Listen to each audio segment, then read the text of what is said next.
I would emphasize taking the time to really, even before starting to work, is to learn their language and as much as you can about the culture and make that really intentional and try to integrate with the community rather than with expats that are there, because it's also an easy thing to do naturally to have some comfort level in another country is to migrate towards people who speak English or an expat community.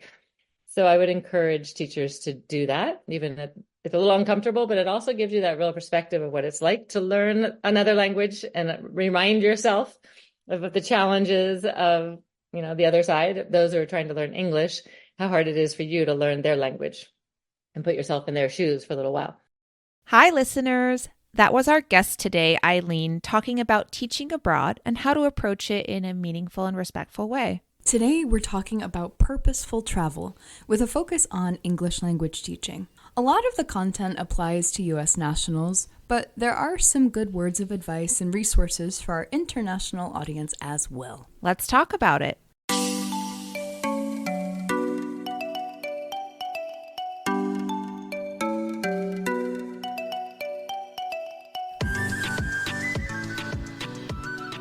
Hello, and welcome to the Teacher Think-Aloud podcast, a podcast for reflective practice for teachers of English around the world.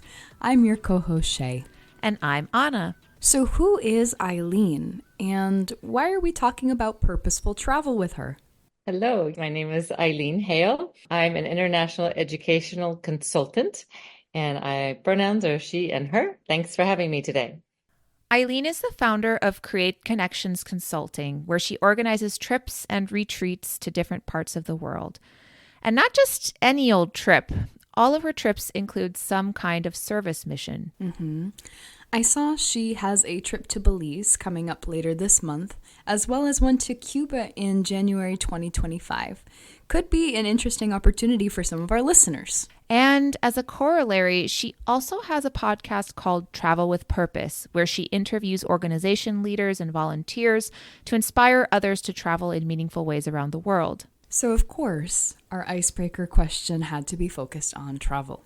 If you could travel somewhere you've never been before tomorrow, and I know you've been to a lot of places, so this might be hard, but if you could travel somewhere you've never been before tomorrow, where would you go? Great question. Funny, because a lot of people I've been talking with recently, including my son right now, is traveling in the Camino de Santiago.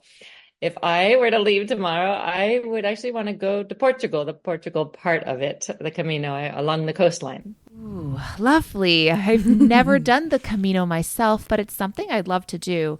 I know a fair number of people who've done it, and I've heard it's very meditative. The epitome of self-reflection. People from around the world walk the Camino de Santiago, a network of walking paths that lead to the Cathedral of Santiago de Compostela in Spain. Thousands of people do pilgrimages every year. So I love that the first trip Aileen came up with is already imbued with this idea of traveling with purpose. Yeah, very purposeful. It's not about the destination. It's about the journey. So tell us a bit about you. Tell us your story. How did you get into teaching abroad? Yes, my story goes back to, I guess, my 20s. Well, I'll even go back to before that. I studied French since I was in elementary school and high school and university. I did a semester abroad in France, and I ended up working in Washington, D.C. for a year. But I found out that was not my path. I was not a 9-to-5 office type of person, and I had studied international relations and French. But I soon discovered Spanish was really important in the United States as another language. So long story short, I found a program through Georgetown University to study Spanish, like an immersion program in Quito, Ecuador. Simultaneously, I was volunteering in the community. I really believe in immersing yourself in a community, especially when you're learning a language, staying away from the other gringos, if you will. And I was offered an opportunity to teach English at the University of Quito only because I was a native speaker at that time. So that kind of set my trajectory. I fell in love with teaching and came back to the States to get certified as a credential to teach English as a second and or foreign language. Went on to get a master's and doctorate degree. But that was kind of how I started and continued ever since, teaching in other countries from Indonesia to Albania and most recently to Colombia. Quick summary for you. I love that trajectory. So I want to kind of turn our attention to your organization, which is very much related to kind of your own trajectory. Travel with Purpose Globally is the name of your organization. So what inspired you to start a company that organizes purposeful travel around the world? So again, it kind of goes back to my experience in Quito, Ecuador. Pretty much most of my life, I've done what we call purposeful travel. Like I said, when I learned Spanish, I was volunteering while I was there. And it really gave me the understanding and appreciation for learning language and culture through serving in some way in the community. And it actually led to my doctoral studies and dissertation, which is in the field of learning language and culture acquisition through service. So my whole trajectory academically was in the field of service learning and incorporating that into any university courses I was teaching. Even Hold that teaching thought. English as a second language. Let's pause on this idea of service learning for those of us who may be less familiar with it. Right. I mean, the term itself is fairly self-explanatory, but in a nutshell, service learning is all about a hands-on approach to learning. Not just learning something in a classroom, but going into the field and learning from the lived experience. Right. It's about solving real-world problems and engaging with a community. And as we'll see, Aileen's organization really is all about that community engagement. But let's learn more about how she got into service learning in the first place. There were two kind of pivotal experiences that led my trajectory. When I first started teaching at Azusa Pacific University, I was awarded a grant to start a service learning program in Zacatecas, Mexico. So I started a Spanish and service immersion program with another faculty member. And it was a 6-week immersion program, but it inspired me for my doctoral dissertation. After that, I've always incorporated service into my coursework, and I had a Fulbright specialist project in Belize in 2013, and that was where I was engaged with training teachers with methods of teaching English as a foreign language. So again, I was always engaged in the community with the intent of having a deeper involvement and deeper understanding of the community. So fast forwarding to, I guess, really during COVID, when I started getting involved in podcasting, a colleague of mine, Rilo, who I met through my English language fellow experience in Albania, she had just recently started a podcast called Teaching Tips for English Language Learners. And we were all kind of in that phase at the beginning of COVID, like, what are we doing with our lives? How do we teach if we're not, we don't have international students or we can't travel to teach? So I quickly joined forces with her and helped her with the podcasting side of things. And basically we were offering professional development for teachers during this time that nobody could travel, nobody could attend workshops or conferences, that kind of thing. And it's still going today. So after doing a lot of podcasts with her and interviewing a lot of teachers around the world, I decided, and I heard you ask one of your interviewees one of these questions, what would your podcast be if you were to have your own podcast? That icebreaker question, listeners, was in episode 52 with Anna Airapetian on podcasting with students. And so I asked myself that question before, a little over a year ago. And that's why I started my podcast, which is Travel with Purpose, because I feel like I used to take a lot of student groups and others on international service projects. And I realized, what if I could offer that opportunity, if you will, the ideas behind it to people all over the world through a podcast without having to physically take all these groups of people, but enable them to discover ways they could travel and engage in the community while traveling, and particularly teachers. It's a natural way for teachers to be able to travel and teach English as a foreign language, but it doesn't always have to be teaching English. It could be teaching a lot of other things. Because I am an English language teacher and trainer of teachers, I tend to, migrate, if you will, towards the teaching ideas for service projects in other countries. That said, I also try to have a wide variety of types of volunteer opportunities from everything. I have tended to travel recently, most in the Central Caribbean countries, and Central and South America. While I was working as a Fulbright scholar in Colombia, I had the opportunity to interview a number of foundations in Colombia, ranging from teenage moms that need not only English as one of the things to help them, we say in Spanish, superarse, but improve their livelihood, get another trajectory for their lives, and have an education. So a lot of different nonprofit organizations. There's a lot of things to do with reef restoration, coral restoration because of climate change issues. But again, I oftentimes find organizations related to English. There's one called Amigos del Mar that I have been continually helping to support them identify an English language teacher because a lot of the kids, this is an island just off of Cartagena, Colombia, that the kids don't have a lot of structure in their home lives because the parents have to leave the island to go to the mainland to work during the day. There's no supervision, if you will, for them. So Amigos del Mar provides before and after school programming for the kids. They offer everything from art and music and English to surf lessons to motivate the kids to stay in school. One other one is, I just came to my mind, was I was in Roatan, Honduras, called Peer Partners in Education, Roatan. And English is usually one of the components of these organizations. So it's a great way, I found, to enhance your overall experience wherever you're traveling, to be able to engage in the community at a deeper level, learn about the community needs that we wouldn't necessarily otherwise know about if we're just traveling as a traditional tourist, which is wonderful. And that's why what I do is I customize trips for people. I do it for groups, I do it for families, and or can help teachers identify places to work, either as volunteers and or to try to find jobs teaching English in other countries. Again, as a way to kind of enrich the overall experience.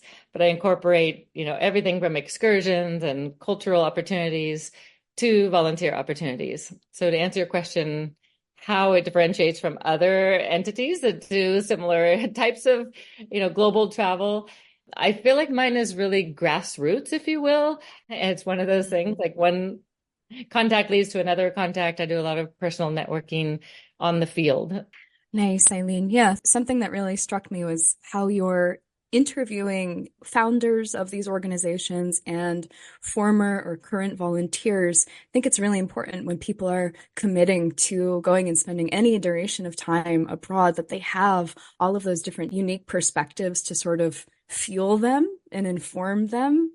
You're really supporting a lot of people because it's really hard to just kind of say, okay, I want to do some kind of trip where I'm doing something meaningful. I mean, if it's the first time that you've really thought of doing that, whether you are an English language teacher or you're just trying to go for some other service purpose, it can be a little bit daunting to think about, okay, how do I even start to engage with these communities? And it's great that you are offering that support and that integration into the local needs. So you're, talking about this kind of grassroots approach that you have. So I love that so much. Mm-hmm. It really is challenging going abroad for the first time to teach or whatnot. And for those of us from countries where English is spoken as the first language, it's especially important to focus on that community integration and respect for the host culture. That's where I think this service-driven approach can help bridge the gap. We want to avoid the trap of the backpacker teacher from a Western country just coming in and taking advantage of our native speaker status to travel. It's a privilege to be able to travel freely and find work around the world. We need to be mindful of that. Yes. And also within that volunteer focus, we want to be mindful of white saviorism. We don't want to swoop in and thrive on all that feel-good glory. And so it's really important to build strong community partnerships. Aileen seems to be really focusing on making sure the projects she puts together meet the specific needs of the community, not some external motivation. So let's think about once an English teacher lands in a new place, what are some ways that they can use their skills to make a positive impact on the communities? And more specifically, we think a lot about being speakers of the English language. We think a lot about this idea of balancing, the empowerment that comes from learning English, but also wanting to honor local values and language. So what advice do you have for teachers coming into this new context? Yeah, great question. Probably my biggest piece of advice would be to learn their language, whatever country you're going to. Take the time even before, like an example, I've never been a Peace Corps volunteer, but I've heard and always kind of admired their ethos, if you will, of having to spend, I'm not sure if it's 3 months before you can actually start your Peace Corps volunteer work, is learning the language and the culture. So it doesn't have to be necessarily that long, but whatever time you can spend immersing yourself in their language and culture and learning and learning and learning as much as you can before going. But most importantly, once you get there, take the time. Because I know also when you're teaching English, everybody wants to practice English with you. And it's harder to take the time to learn the language the more you get into your work, if you will. Language, absolutely. I mean, I always feel that whenever I'm in a country and I've taken the time to learn as much as I can in the time frame I have, that the local population tends to really appreciate that and recognize the effort and recognize the respect that comes out of that simple step. But also, yeah, I really appreciate the way that you are really honoring local needs by working with those foundations, associations that you really have been able to create connections with in all of these countries that you're working closely with. Thanks. Yeah, and I think you're that much more impactful, if you will, if you take the time to understand the needs from their perspective rather than the outside perspective. And English often is a need and something that empowers people around the world to, have greater opportunities for their employment and for their livelihood and, for their futures, for their kids, everything else, as we all know. But that said, there's a lot of other needs as well. But taking the time to hear from them and why English is important, if it is important, and address types of English. It might be communicative English. It might be an academic English. It might be English for certain types of workplace. So really narrowing down what are their specific needs. I'll kind of go back to Belize when I did a Fulbright specialist project there. I was living there it was just 6 weeks at the time, but I lived with a local family, if you will. I had a room that I rented from a woman, and I was close to the university. I really tried to develop good relationships with the other faculty at the university. Again, I was pretty much on my own. I had no other expats there that I knew in the community. And even though Belize is an English-speaking country, many other languages are spoken there, including Spanish and Mayan languages and Garifuna and Creole. So I tried to really take time to learn about all the different languages that were spoken and visit communities, visit schools, particularly like when you visit elementary schools and involve yourself in their school system. It gives you the perspective of what the kids are learning in school, how the teachers are teaching, and the challenges even for the parents. If the parents' first language is not English, similar in the United States and other countries, how that trickles down to the kids when they go home, even if they're learning English in school. So taking time to go into their school system, I think really makes a difference. And oftentimes you have to have permissions to do that, but it's not hard. You just have to ask. So I would encourage people to go into the school system, if you will. I say the public, elementary school system, because you see the impact from the university all the way down. The more you can go visit the schools to see the realities, and then it can help you be an even better asset, if you will, to address the needs outside of school. I appreciate that Aileen is really digging deep in her needs assessment. Mm-hmm. She also mentioned in our conversation that she does a lot of teacher training. And in training local teachers, she also makes sure to follow up as much as she can to go observe how things she's discussing in teacher training are being implemented in the classroom. It's that kind of engagement and understanding of the full picture that creates a positive working relationship between a visiting teacher or teacher trainer and the local population. For sure. So, with all this in mind, you might be wondering how to get involved. What are some of the avenues that English language teachers specifically can explore teaching abroad? I think of different ways to consider this, depending on where you're from in the world. From the United States perspective, which I'm American, I have had the great fortune and opportunity to teach overseas for different capacities. First, I started on my own, kind of like went through Georgetown University to get to Quito, Ecuador. So that's one avenue, is to go to a country you want to go to with the intent of learning the language, their language first. And that often opens avenues to teach because you're with an entity, a university or some other educational institution that can open doors for you to teach English. I additionally had the opportunity to participate in Fulbright programs, both as a Fulbright specialist and as a Fulbright scholar. I've done specialist projects in Korea and Belize, and I've done English language fellow and English language specialist projects also in Albania, and recently was a Fulbright scholar in Colombia. It's like once you get into the system, if you will, the network, it opens many doors. So your first thing would be to apply. But those of you in different countries, and often the times you're able to do these, they have different entities that are similar in different countries throughout the world. So you can find similar parallel types of organizations. TEFL.org is a great organization that provides a lot of resources for internships, volunteer opportunities, learning how to get certified. Attending TESOL conferences is an incredible way, no matter where you are, if in the United States or international ones, where you can network. I would say networking is like the number one way to open doors. I just like to encourage teachers and or those that may be even considering teaching to, yes, jump in, volunteer, because volunteering is a great way to put your toe in the water, get your foot wet.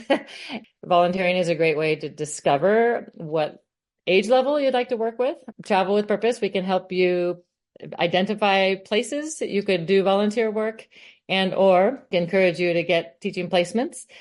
And many of you, even international listeners around the world that might want to teach in another country, there's a lot of opportunities for international educators to go beyond their own borders and teach in other countries. So I'd encourage you also to reach out to us, and we'd be happy to help facilitate what we can through our network to teach internationally, because it's a great experience and it opens your eyes to learning other languages and cultures and enhancing the richness of teaching English around the world. The richness of teaching English around the world. I feel that. I'm sure you do, especially with your track record the past few years teaching in Bangladesh and China. It's been pretty great. And it's something that many of our listeners already do, or maybe you've wanted to try for a long time.